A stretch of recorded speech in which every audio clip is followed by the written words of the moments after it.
সুপ্রিয় দর্শক, আপনাদের সবাইকে স্বাগত জানাচ্ছি নিউজ 24 এর বিশেষ আয়োজন শিক্ষাঙ্গনে ভোটের লড়াই অনুষ্ঠানে। আপনাদের সঙ্গে আছি আমি সাইফুল ইসলাম। প্রিয় দর্শক, আপনারা ইতিমধ্যেই অবহিত আছেন, আজ সকাল 8টায় শুরু হয়েছে ঢাকা বিশ্ববিদ্যালয় কেন্দ্রীয় ছাত্র সংসদ ডাকসু নির্বাচন। ইতিমধ্যেই 2 ঘন্টা 15 মিনিট অতিবাহিত হয়েছে এবং অত্যন্ত উৎসবমুখর পরিবেশে অনুষ্ঠিত হচ্ছে এই ভোট। এবং যারা ইতিমধ্যেই ভোট প্রয়োগ করেছেন তাদের সঙ্গে আমরা কথা বলেছি, প্রত্যেকেই বলেছেন যে অত্যন্ত স্বাচ্ছন্দ্যময় পরিবেশে তারা ভোট দিতে পেরেছেন এবং তারা বলছেন যে তারা এমন একজন প্রার্থীকে আগামী দিনে এখানে ভিপি এবং অন্যান্য পদে নির্বাচিত করতে চান যারা আগামী দিনে তাদের স্বার্থ সংশ্লিষ্ট বিষয়ে সোচ্চার থাকবে। আপনাদেরকে একটু জানিয়ে রাখি, এই ডাকসু নির্বাচনে এবার 471 জন প্রার্থী তারা বিভিন্ন পদে দাঁড়িয়েছে এবং এর মধ্যে ভিপি পদে রয়েছে 45 জন প্রার্থী, জিএস পদে 19 জন এবং এজিএস পদে রয়েছে 25 জন প্রার্থী। এবং আজকে 8টি 10টি বুথে এবং 8টি কেন্দ্রে অনুষ্ঠিত হচ্ছে এই নির্বাচন। এবং এই নির্বাচনে মোট ভোটার হচ্ছে, আপনাদের কাছে জানিয়ে রাখি, 39,775 জন। এর মধ্যে পুরুষ ভোটার রয়েছে 20,915 জন এবং নারী ভোটার রয়েছে 18,959 জন। এবং এই ভোটারের যে উপস্থিতি আজকে আমরা লক্ষ্য করেছি সকাল থেকেই একটি অত্যন্ত আশাব্যঞ্জক, এবং যারা প্রার্থী রয়েছেন তারাও বলছেন যে সকাল থেকে উপস্থিতি ভালো রয়েছে এবং তারা আহ্বান জানিয়েছেন যারা অন্যান্য ভোটার রয়েছেন তারা যাতে নির্দিষ্ট সময়ে এসে তাদের ভোট প্রয়োগ করেন। প্রিয় দর্শক, আমরা একটু পিছনে ফিরে তাকাতে চাই। আমরা যদি একটু পিছনে তাকাই তাহলে দেখি যে 100 বছরে ঢাকা বিশ্ববিদ্যালয়ের ইতিহাসে রাজনীতির আঁতুড়ঘর ধরা হয় ডাকসুকে। ইতিহাসের পথরেখায় স্বাধীনতার আগে ডাকসু নির্বাচন হয়েছে 36 বার এবং বাংলাদেশের জন্মের পর তথা স্বাধীনতার পর এই নির্বাচন অনুষ্ঠিত হয়েছে 7 বার। এবং এই ডাকসুতে যারা নেতৃত্ব দিয়েছেন তারা বাংলাদেশের রাজনীতিতে রেখেছেন গুরুত্বপূর্ণ ভূমিকা। আমরা একটু তাদের সেই গুরুত্বপূর্ণ ভূমিকা এবং ডাকসুর ইতিহাস দেখতে চাই। ঢাকা বিশ্ববিদ্যালয় কেন্দ্রীয় ছাত্র সংসদকে তার ঐতিহাসিক ভূমিকার কারণে বাংলাদেশের দ্বিতীয় সংসদ হিসেবে ডাকা হয়। ভাষা আন্দোলন, 6 দফা দাবি, 1969 সালের গণ অভ্যুত্থান কিংবা 90-এর এরশাদ বিরোধী আন্দোলন, প্রতিটি ঐতিহাসিক সংগ্রামে ডাকসু গুরুত্বপূর্ণ নেতৃত্ব দিয়েছে। 1922-23 শিক্ষাবর্ষে ঢাকা বিশ্ববিদ্যালয়ে প্রথম হল সংসদ গঠিত হয়। প্রত্যেক হল থেকে 3 জন ছাত্র এবং 1 জন শিক্ষক আর উপাচার্যের মনোনীত 1 জন শিক্ষক, এই নিয়ে হয় সংসদ। শিক্ষকদের মধ্যে 1 জন সংসদের সভাপতি হতেন। 1924-25 শিক্ষাবর্ষে প্রথমবারের মতো কেন্দ্রীয় ছাত্র সংসদ গঠন করা হয়।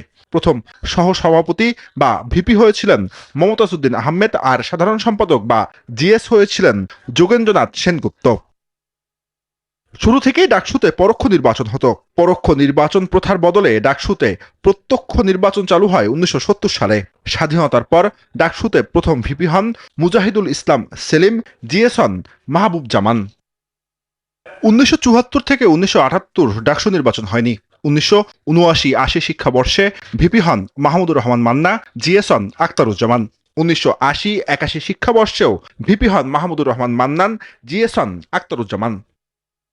1982-83 শিক্ষাবর্ষে ভিপি হন আখতারুজ্জামান, জিএস হন জিয়া উদ্দিন আহমেদ। 1983 থেকে 1988 পর্যন্ত ডাকসুর নির্বাচন হয়নি। 1989-90 শিক্ষাবর্ষে ডাকসুতে ভিপি হন সুলতান মোহাম্মদ মনসুর আহমেদ, জিএস হন মুস্তাক হোসেন। 1990-91 শিক্ষাবর্ষে ভিপি হন আমানুল্লাহ আমান এবং জিএস হন খায়রুল কবির খোকন। এরপর নানা কারণে 18 বছর বন্ধ ছিল ডাকসু নির্বাচন। সবশেষ 2018-19 শিক্ষাবর্ষে ভিপি হন নুরুল হক নূর এবং জিএস হন গোলাম রাব্বানী। স্বাধীনতার পর থেকে ডাকসু নির্বাচন নিয়ে এক ধরনের অনীহা দেখা যায়। ফলে 1971 থেকে 1990 সাল পর্যন্ত 19 বার নির্বাচন হওয়ার কথা থাকলেও মাত্র 7 বার নির্বাচন অনুষ্ঠিত হয়েছে। 5 আগস্টের পট পরিবর্তনের পর আবারও অনুষ্ঠিত হচ্ছে ডাকসু নির্বাচন, যে নির্বাচনের ফলাফল নিয়ে এখন দেশবাসীর আগ্রহ তুঙ্গে। জুবায়ের সানি, নিউজ 24, ঢাকা। প্রিয় দর্শক, নিউজ 24 এর বেশ কয়েকজন রিপোর্টার সকাল থেকেই এই ঢাকা বিশ্ববিদ্যালয়ের বিভিন্ন কেন্দ্রে তারা এই ভোটের সংবাদ সংগ্রহ করছেন। আমি শুরুতেই যাচ্ছি আমাদের সহকর্মী আলমোহাইমিন খান, যিনি রয়েছেন ঢাকা বিশ্ববিদ্যালয়ের সিনেট ভবন কেন্দ্রে। আলমোহাইমিন খান, আপনার কাছে জানতে চাই, আজকে তো সকাল 8টায় ভোট গ্রহণ শুরু হয়েছে, এখন পর্যন্ত ভোটের পরিবেশ কেমন দেখছেন?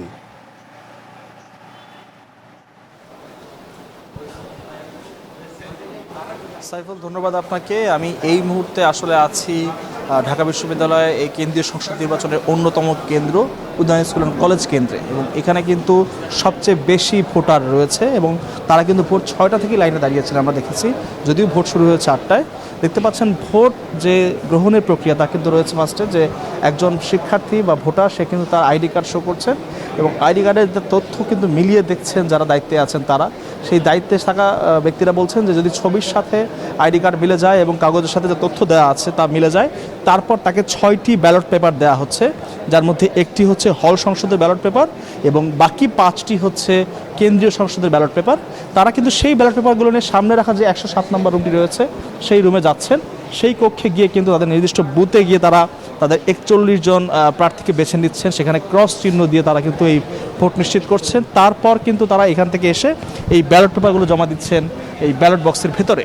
পুরো প্রক্রিয়াটা কিন্তু এভাবেই চলছে। যারা শেষ করতে কিন্তু একজন শিক্ষার্থী মোটামুটি 8 থেকে 12 মিনিট সময় লাগছে, যদিও যারা প্রার্থীর নাম মুখস্থ রয়েছে বা যারা বিভিন্ন দলের প্রার্থী বা প্যানেলের প্রার্থী তাদের পক্ষে যারা রয়েছেন তারা কিন্তু 3 থেকে 4 মিনিটে ভোট দিচ্ছেন, বা যারা সাধারণ শিক্ষার্থী বা ভোটার তাদের কিন্তু 8 থেকে 12 মিনিট সময় লাগছে। যেহেতু 41টি ভোট, এই সবগুলো কিন্তু এই সব ব্যালট পেপারে ক্রস দেওয়ার মাধ্যমে কিন্তু নিশ্চিত করতে হবে যে তিনি কাকে ভোট দিচ্ছেন এবং সেই প্রার্থীকে তিনি বেছে নেবেন। এবং দেখতে পাচ্ছেন তারা কিন্তু ব্যালট পেপারটি হাতে পাওয়ার পরেই ঠিক করে নিচ্ছেন যে কোথায় কোথায় তারা ভোট দেবেন। এবং এই ক্রস চিহ্নগুলো কিন্তু যেহেতু ওএমআর শিট, ওএমআর মেশিনে রিড করা হবে, সেক্ষেত্রে কিন্তু এই কাগজগুলো ভাঁজ করা যাচ্ছে না। তারা কিন্তু এই যে কক্ষটি রয়েছে বুথ কক্ষ, সেখানে গিয়ে তাদের প্রার্থীকে বাছাই করে মার্ক করার পরে তারপর কিন্তু সামনে রাখা যে ব্যালট বক্সটি আছে সেই বক্সে ব্যালট পেপারগুলো ফেলছেন এবং সেই ব্যালট পেপারে ফেলার পরে কিন্তু সেগুলো জমা হচ্ছে। অর্থাৎ পুরো ভোটিং প্রক্রিয়ায় শুরুতে তিনি আসছেন, তার পরিচয় নিশ্চিত করছেন, তারপর ব্যালট পেপার নিয়ে তিনি কিন্তু যাচ্ছেন বুথ কক্ষে, সেখানে গিয়ে কিন্তু তিনি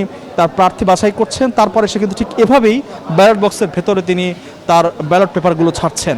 এই প্রক্রিয়াটি শেষ হতে কিন্তু 8 থেকে 12 মিনিট সময় লাগছে এবং ভোটাররা বলছেন যে তারা কিন্তু বেশ উৎসাহী যে তারা ভোট দিতে পারছেন। এদের মধ্যে অনেকেই আছে যারা জীবনে প্রথমবার কোনো ভোট দিচ্ছেন, যার ফলে এদের মধ্যে উৎসাহ কিন্তু অনেক বেশি। ফলে যে বাড়তি সময়টা লাগছে তার জন্য যে লম্বা লাইনে দাঁড়িয়ে থাকতে হচ্ছে তার জন্য কোনো ক্লান্তি আমরা দেখতে পাচ্ছি না। এবং সকাল 6টা থেকে যে ভিড় হচ্ছে এখন পর্যন্ত কিন্তু অনেকেই আছে যারা তখন এসে এখনও ভোট দিয়ে শেষ করতে পারেননি, তারাও বলছেন যে ভোট নিশ্চিত না করে তারা এখান থেকে যাবেন না। যেহেতু দীর্ঘ সময় স্বৈরাচার আমলে সাধারণ শিক্ষার্থী থেকে শুরু করে মানুষ ভোটের বাইরে ছিলেন, ভোটাধিকার প্রয়োগ করতে পারেননি, সেক্ষেত্রে কিন্তু আজকে আমরা দেখেছি ভোটারদের মধ্যে দারুণ উচ্ছ্বাস এবং তারা কিন্তু বেশ ভালোভাবে চাইছেন যে আমরা আমাদের ভোটগুলো দিয়ে সবাইকে নিশ্চিত করে তারপর যাবো। এবং আমরা দেখেছি বেশিরভাগ ভোটারই কিন্তু।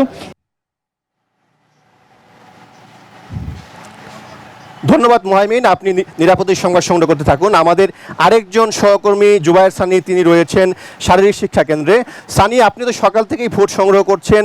আমরা আগে থেকেই যেটি জানি যে আসলে একজন ভোটার তার ভোট প্রয়োগ করতে 10 মিনিট সময় পাবে 41টি পদে। তো এখন পর্যন্ত যারা ভোটার রয়েছেন তারা কোনো ধরনের অভিযোগ করেছেন কিনা এবং তারা সেই নির্দিষ্ট সময়ের মধ্যে তাদের যে ভোট সেই ভোট প্রয়োগ করতে পারছে কিনা?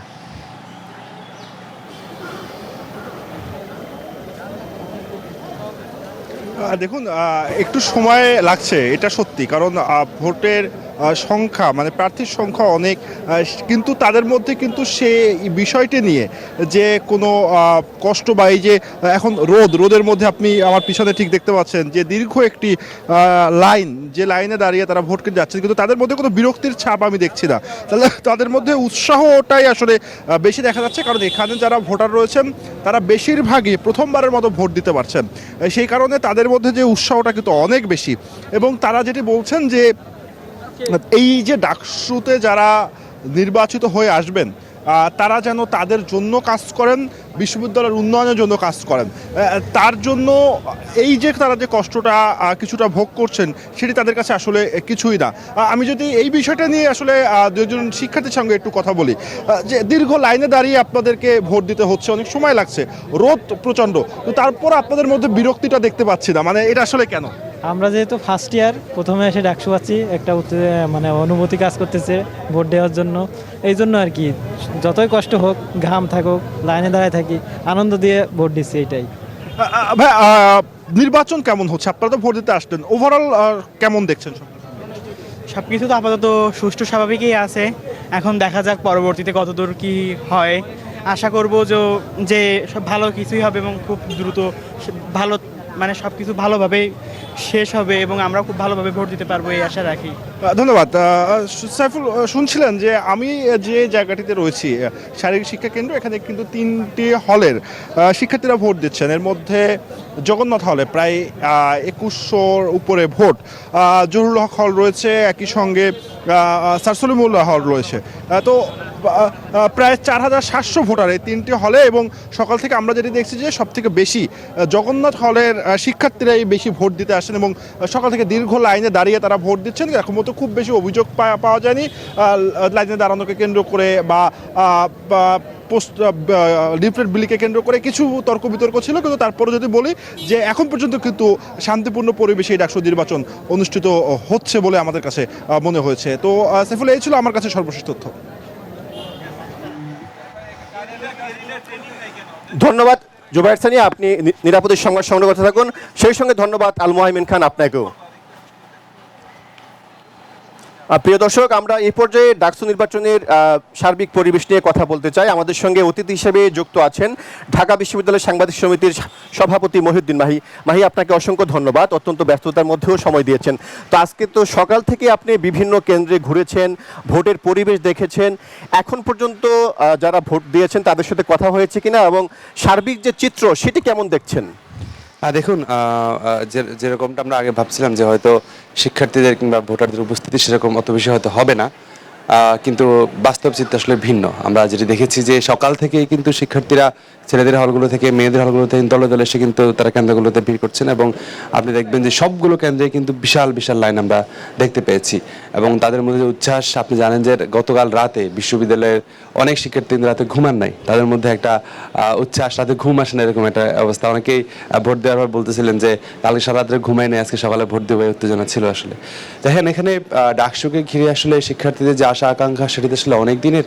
তো পরের দিন থেকে ডাকসু হচ্ছে না, এরপর যখন জুলাই গণ অভ্যুত্থান, সেটা জাতীয়ভাবে আমাদের জাতির মধ্যে এক ধরনের আশার সঞ্চার করেছে। ঠিক একইভাবে ঢাকা বিশ্ববিদ্যালয় যেহেতু সেখানে একটা নেতৃত্বের জায়গা ছিল, সো ঢাকা বিশ্ববিদ্যালয় কেন্দ্রিক ও ডাকসুকে ঘিরে অন্যরকম একটা, আমি বলবো যে সবার একটা প্রত্যাশা ছিল। তো সে কারণেই ডাকসুকে ঘিরে প্রার্থী কিংবা ভোটার তাদের যে আগ্রহ সেটা আসলে অনেক বেশি। আপনি দেখবেন যে প্রশাসন কিংবা নির্বাচন কমিশন যখন গঠন করা হয়, এরপর প্রশাসনকে চাপ দেওয়া, তারপর সেই ডাকসু ঠিক শেষ পর্যন্ত আদায় করে নেওয়া। কিন্তু আবার একইভাবে আমরা দেখেছি যে নির্বাচন কমিশন যখন বিভিন্ন আচরণবিধি কিংবা বিভিন্ন নীতিমালা প্রণয়ন করছেন, এদিকে প্রার্থী এবং ভোটার তারাও কিন্তু আসলে মেনে নিচ্ছেন। অর্থাৎ সবার মধ্যে এক ধরনের, আমি বলবো যে বৃহত্তর স্বার্থে সবাই, আমি দেখেছি এক ধরনের নিয়মকানুন মেনে থাকা বা শৃঙ্খলার মধ্যে থাকা।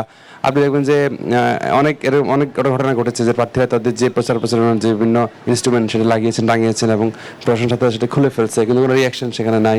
কিংবা প্রার্থীরা কোনো বিষয় দরকার হচ্ছে, ভোটারদের কোনো বিষয় দরকার হচ্ছে, কনসার্ন হচ্ছে, তারা কিন্তু নির্বাচন কমিশনকে বলছেন, তারা কিন্তু সেটি আবার বিবেচনায় নিচ্ছে। সো সামগ্রিকভাবে একদম শুরু থেকেই এই নির্বাচনটিকে ঘিরে একটা কালেকটিভ চরিত্র আমরা দেখেছি, যেটি হচ্ছে সবাই আসলে এটিকে ঘিরে এক ধরনের সহযোগিতামূলক আচরণ সবার রয়েছে, এবং এর সাথে প্রত্যাশার জায়গাটিও রয়েছে।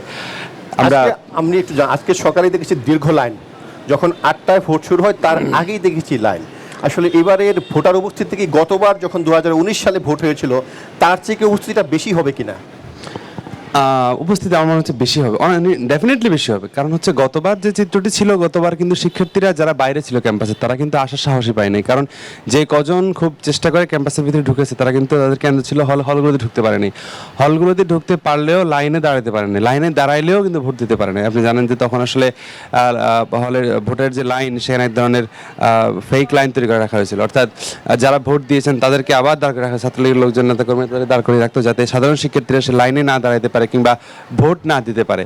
তো সে কারণে যেটি হয়েছে যে অনেকেই বাইরে থেকে ফিরে গেছেন, এবং সকালে যখন এই সংবাদটি প্রচার হতে থাকে যে বাইরের শিক্ষার্থী যারা কিংবা যারা ছাত্রলীগের বাইরে যারা ভোট দিচ্ছেন তারা আসলে কেন্দ্রে ঢুকতে পারবেন না, তখন আসলে তারা ভোট কেন্দ্রে কিংবা ক্যাম্পাসে আসেন না। তো সেই জায়গায় তো এখন তো চিত্রটি সম্পূর্ণ ভিন্ন। এখন আপনি দেখবেন যে এবারের ইলেকশনে কিন্তু স্বতন্ত্র প্রার্থীর সংখ্যা কিন্তু অনেক বেশি, এবং রাজনৈতিক দলগুলো, ছাত্র সংগঠনগুলো, তাদেরও যে প্রার্থী কিংবা তাদের যে প্যানেল সেটি সংখ্যা অনেক বেশি। সে কারণে হয় কি যে এটার সাথে কানেক্টেড হল এবং কেন্দ্র মিলিয়ে প্রায় 1700 শুধু প্রার্থী রয়েছে এখানে, এবং একই সাথে যে সেই প্রার্থীদের সাথে প্রচারণার কাজে নিযুক্ত আছেন অনেক তাদের বন্ধুবান্ধব কিংবা জুনিয়র কিংবা যারা সহপাঠী যারা রয়েছেন। তো সে কারণে আমি বলবো যে এটা না শুরু থেকেই অনেক বেশি কানেক্টেড, অর্থাৎ শিক্ষার্থী বলেন, শিক্ষক বলেন, কিংবা বিশ্ববিদ্যালয়ের সকল স্টেক হোল্ডারদের সাথে। সে কারণেই ভোটের ইয়াও যেমন বেশি হবে, আর যার ফলে কিন্তু দেখা যাচ্ছে সকালে ভোট হওয়ার আগেই কিন্তু লোকজন চলে এসছেন মহিউদ্দিন, ভোট কেন্দ্রগুলোতে। আমি একটু জানতে চাই, ইতিমধ্যেই তো 2.5 ঘন্টা অতিবাহিত হয়েছে, কোনো প্রার্থী অভিযোগ করেছে ভোট নিয়ে? কোনো অভিযোগ আছে কিনা কারো? না, এখন পর্যন্ত স্পেসিফিক কোনো অভিযোগ যেমন প্রার্থীদেরও আমরা পাইনি বা হয়নি, একই সাথে ভোটারদের পক্ষ থেকে সেরকম কোনো অভিযোগ আসেনি। তবে টুকটাক কিছু বিষয়ে একটু কথা উঠছে, যেমন হচ্ছে যে কেন্দ্রগুলোতে হচ্ছে ভোটারদেরকে স্লিপ দেওয়া হচ্ছে, বিভিন্ন ধরনের দেওয়া হচ্ছে। তো এটা নিয়ে কেউ কেউ কথা বলছেন, এটা নিয়ে হয়তো কিছু বিশ্ববিদ্যালয় প্রশাসন কিংবা নির্বাচন কমিশন তারা হয়তো কিছু ভাবতে পারে। আমরা আশা করছি। ধন্যবাদ ভাই, আপনি অত্যন্ত ব্যস্ততার মধ্যে সময় দিয়েছেন। আমরা পরবর্তীতে আরো অন্য বিষয় আপনার কাছ থেকে শুনবো। প্রিয় দর্শক, আমরা এই পর্যায়ে ফিরে যাচ্ছি আমাদের স্টুডিওতে। সেখানে রয়েছেন আমাদের সহকর্মী সাদিয়া।